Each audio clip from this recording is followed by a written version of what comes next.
year na nag-performing arts din sa ito may space lang, arts and design.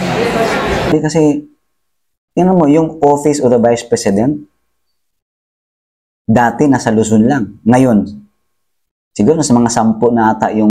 And for today's videos, pag-uusapan natin, itong bangayan, ni VP Sara at ni Senator Risa Hontiveros hinggil dito sa confidential funds. Magandang araw sa atin lahat, Badong Aratilis po. Nais ko pong manawagan sa inyo na suportahan po natin itong aking kaibigan na si Sir Co-op Meetup sa kanyang channel. Marami po kayo matututunan sa mga usaping kooperatiba, gayon din po sa mga paglalakbay dyan sa Davao City. Please support my friend Sir Co-op channel. Don't forget to subscribe na kayo. Talagang hindi makamove on si Risa Hontiveros. Talagang sinusulong niya na meron talagang tingin niya na ibang panggagamitan sa confidential funds. Pambihira. Alam mo yung sinasabi niyang hindi namin kailangan yung respeto mo, VP Sara. Ang kailangan namin is yung accountability mo. Aba, teka. Accountability ha? Sigurado ka ba dyan, Madam Senator? Sa pagkakaalam namin is meron ka din accountability dati.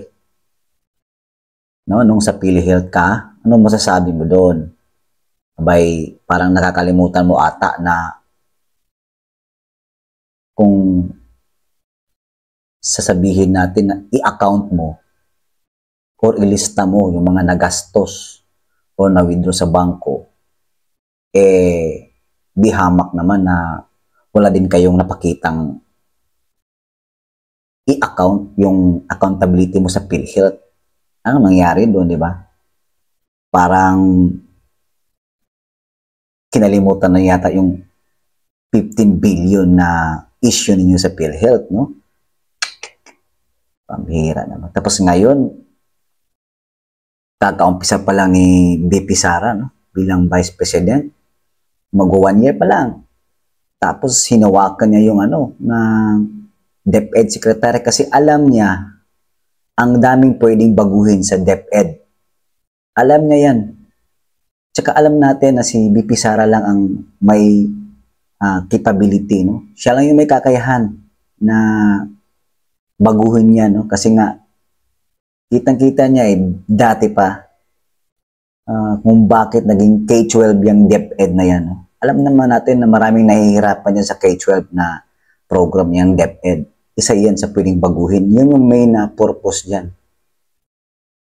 Siyempre, kailangan ng funds. Tama nga yung sabi ni VP Sara. Okay lang naman kung hindi maaprobahan yung budget. Kasi pwede namang gawa ng paraan ng Vice President. Pero kung ma-approve yung budget, mas maganda kasi marami kang magagawa. Marami kang mabibili. Unang-una dyan sa eskwelahan. Maraming pwedeng baguhin. Example, libro. Mga teachers. So mag-hire ng maraming teachers kasi i-compare nyo sa mga public school ngayon, sa mga malalaking eskwelahan, 7,000 to 10,000 students yan. Tapos, iilan lang yung mga teachers na nagtuturo. So, tapos, medyo mababa pa yung sahod, So, alam naman natin yung sistema ng DepEd natin. Alam natin maraming kakulangan dyan. At saka yung issue na binabato nila, kasali dyan si Senator Rapi Tulfo na no collection policy. Matagal naman yung no collection policy. Noon pa yan. Diba? Noon pa yan sa DepEd. Alam nyo po, sa DepEd, may batas po sa loob ng school, Iba naman yung DepEd, iba yung organisasyon sa loob ng school. Kasi saan naman nagsisimula yung pag-improve ng DepEd, di ba? Nanggagaling yun sa loob ng school, sa loob ng classroom. Kaya nga sa classroom, mayroon tayong batas dyan. Isa na dyan yung grupo ng mga magulang at yung teacher, yung PTA, Parents and Teachers Association, Parents Teachers Association. Yun po yun. Kaya nga may mga elected officials sa loob ng classroom. In every classroom, mayroon yung mga PTAs. May mga president yan. No? So lahat ng mga president sa isang classroom, magkakaroon niya ng PTA General Meeting. Parents Teachers Assembly General Meeting. Alam niyo kung bakit? Kasi mag-e-elect na naman yan sila ng mga officials na talagang sa pangkalahatan sa loob ng eskwelahan. So lahat ng public meron niya mga presidents. So ano-ano ba yung pag-uusapan dyan, no? President at saka yung guro, yung mga in charge doon sa school na hahawak doon. No? Hindi lang isang teacher yan. So meron yung officials din na hahawak doon sa mga PTAs, elected officials sa loob ng isang school. So school na yung pinag-uusapan, hindi na classroom. No? So lahat ng classroom meron yung representative, may mga presidents. And then ipapatawag sila para doon na mismo sa loob ng school magkaroon ng elected officials na talagang tututok, no, sa mga kakulangan. Projects through the leadership of Engineer Fortunato, and we are very thankful likewise sa mga officers na naandito. We are thankful for that because the support given is very overwhelming, no? And hopefully, who will be elected this school year will also support us, like what support given by the previous PTA officials.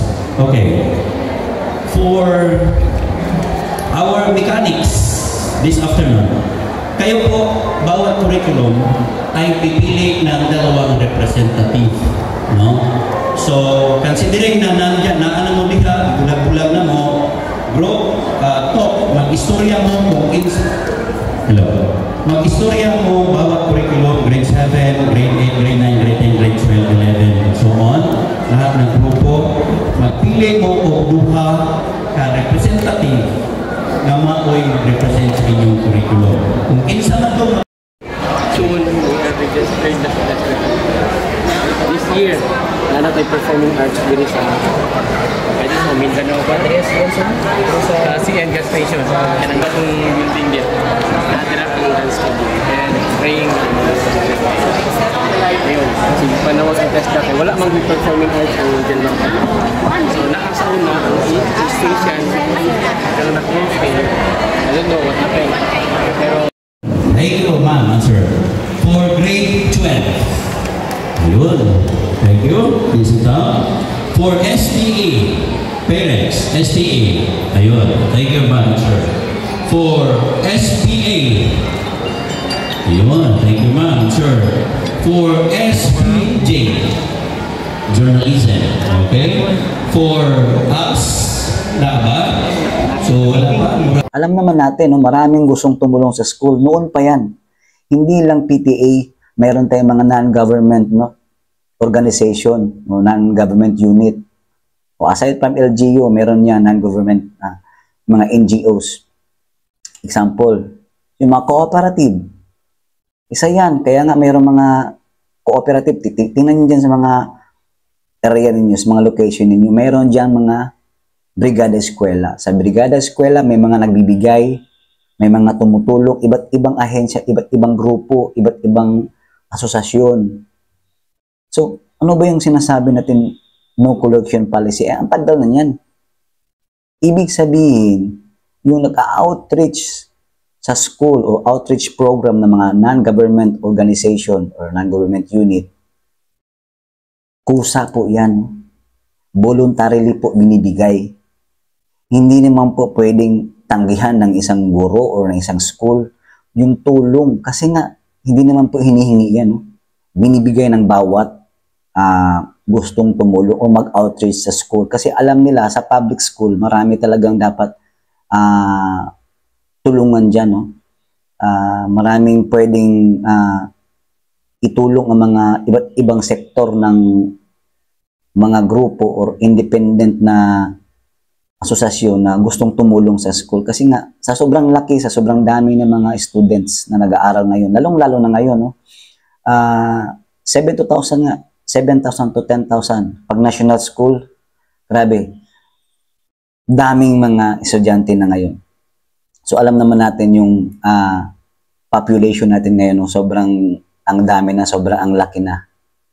So, yun. Matagal na po yung voluntary contribution. So, hindi naman yan pinipilit. Sa loob ng classroom, meron niyang mga agenda. Number 1 agenda, policy sa loob ng classroom. Meron tayong learners school policy. So, ano yung bawal, di ba? Kaya nga meron tayong mga guidance counselor, meron tayong, di ba? Kasi nga, lahat ng bawal, hindi talaga yan papayagan ng mga schools administrator, schools principal. So, mayroong policy, mayroong batas sa loob ng school, sa loob ng classroom. So, kasi dyan nag-uumpisa po lahat, no? Hindi po magiging mabuti o hindi po magiging maayos yung isang DepEd kung hindi mismo nagsisimula doon sa pinakababa o sa loob ng classroom. Diyan yan siya mag-umpisa. Example, saan ba nagsimula yung pagbabaklas ng mga disenyo sa loob ng isang classroom na nakita ni VP Sara? Sabi niya, ang pangit tingnan kung ganyan yung nakalagay sa mga dingding natin. So kaya, binaklas niya po. Isa yun, no? Nakikita yan sa isang loob ng classroom. Kung ano yung mga kakulangan, kung anong kailangan pwedeng gawin. Diba? Isa pa, sa agenda ng learners, school policy, lahat na andyan na, no? Kung ano yung pwede, kung ano yung hindi pwede, kung ano yung bawal at ano yung hindi bawal. Nandun sa learners school policy. So makikita yan. So lahat-lahat nandun na po. Kaya may batas po talaga sa loob ng classroom. Kaya huwag niyong sabihin na parang pinag-iinitan ninyo yung PTA. Parang sinasabi niyong bawal magbigay ng kontribusyon. Bawal yung voluntary contribution kahit ipinamigay na ng isang grupo o ng isang tao na gustong tumulong sa eskwelahan. Kasi nga, in every year may agenda po yan, may kanya-kanyang baguhin sa loob ng school. Maraming kailangan bilihin. Hindi naman lahat po pwedeng iasa sa gobyerno. Alam natin may pondo. May pondo yan. Pero alam nyo ba kung anong proseso ang pinagdadaanan yan? May pondo nga, oo, maibibigay na. Maibibigay sa bawat schools. Pero hindi naman lahat lagi natin iasa kasi ang daming school sa loob ng isang, yan, sa bansa natin, no? Nationwide, ang dami. So, gagawa ka pa ng proposal, gagawa ka pa ng sulat, no? Na ito yung kakulangan. Pero kung kakayanin naman ng mga PTA, kagaya niya mga electric fan, example, kung tutuusin, every year, mayroong project na ganyan, tapos iilan kayo sa isang classroom, so pwede naman paghati-hatian, diba? Kasi yung electric fan, nasisira yan. Kahit bigyan ka pa ng DepEd ng electric fan, masisira pa din yan, no? Hindi yan naabot ng isang taon, lalo na pag ginaganon-ganon. Maano talaga yan, masisira. So, yun yung concern natin, no? Sinasabi na, balikan natin si Senator Risa Hontiveros na i-account, kasi nga accountability daw ni Madam Sara, yung confidential funds. Totoo naman. Pero nga, di ba? Yung Makabayan Black na ngayon nagsasabi na wala silang konkretong ebidensya kung may mga nangyayari bang, di ba, irregulasyon dyan sa pondo na yan. Pero, for sure, take note lang kung bakit ganyan si Risa Hontiveros. Kasi alam niya yung kalakaran eh. Kasi galing siya sa Dilawan. Alam niyo yung mga sistema. Takot sila na gamitin yung ibang pondo doon sa 2028 elections. Ganon yun. Alam niya eh, kasi diyan siya galing sa Dilawan. Marami mga anomalya. Kaya natatakot sila na pagdating ng panahon, eh baka gagamitin sa eleksyon. Malayo pa yun, Madam Senator. Malayong-malayo pa yung 2028. Ganun na po yung mga nasa isip ninyo. Pastilan. Pero ganun pa man, kahit may pundo o wala, kahit sino pa, wala pa rin tatalo sa Duterte. Yan yun, nanalo nga si Digong Duterte, di ba? Yung capital lang niya is umikot lang sa loob ng bansa natin. Inikot niya lahat. Hinimok niya lahat ang mga tao kung ano yung pulso ng bayan. So nakita doon na maraming sumusuporta. Ganun din kay VP Sara Duterte. Lalong-lalo na ngayon, VP siya. So mandatory, siya talaga yung kakandidato na president. Saka kung titingnan natin, ang ganda ng performance. Wala naman tayong masabi kasi tingnan mo, yung office of the Vice President, dati nasa Luzon lang. Ngayon, siguro nasa mga 10 na ata yung office ng Vice President. 10 na nasa mga iba't ibang provinces. No? Marami na, nasa Davao, meron din sa Cebu. Marami na po. Marami na pong office of the Vice President. Dumalapit po yung OVP office. Hindi po yun dati na nasa Luzon lang. No? Kung baga, Luzon lang yung priority. Ngayon, Luzon, Visayas at Mindanao, mayroon ng Office of the Vice President. At isa pa, yung Office of the Vice President is merong libreng sakay ng bus. So, malaking tulong yun. No? Isa yun siya sa mga nakakatulong sa mga, lalong-lalo na sa mga nagmamadali, sa mga commuters natin na gustong makasakay. So, meron tayong libreng sakay sa OVP, no? Yung Office of the Vice President. Bus. Libreng sakay po yun. So, isa yan. Kaya, yung sinasabi ng accountability, takot lang yan sila. Takot yan sila na baka yung pondo gamitin nga sa susunod na eleksyon. Pero kung ako pasasagutin, may pondo man o wala kayong panlaban sa Tatak Duterte. Maraming salamat and God bless. At saka nais ko lang sana pasalamat no, sa ating boss na si Boss Buds, Badong Aratilis Vlogs. Maraming salamat. And God bless po. Thank you and paalam.